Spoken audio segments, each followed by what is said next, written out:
ଗାହାଣ ଲୋକନୃତ୍ୟ।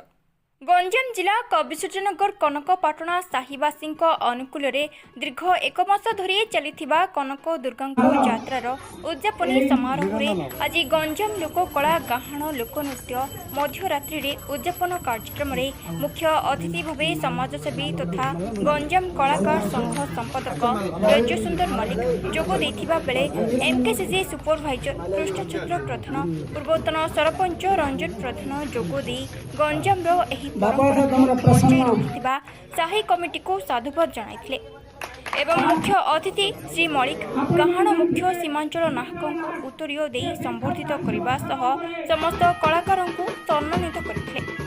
କାର୍ଯ୍ୟକ୍ରମକୁ ବରିଷ୍ଠ କଳାକାର ସୁଭାଷ ଚନ୍ଦ୍ର ଜେନା ସଂଯୋଜନା କରିଥିବା ବେଳେ ସମସ୍ତ ସାହି ବାସିନ୍ଦା ବହୁ କଳାପ୍ରେମୀ ଉପସ୍ଥିତ ଥିଲେ।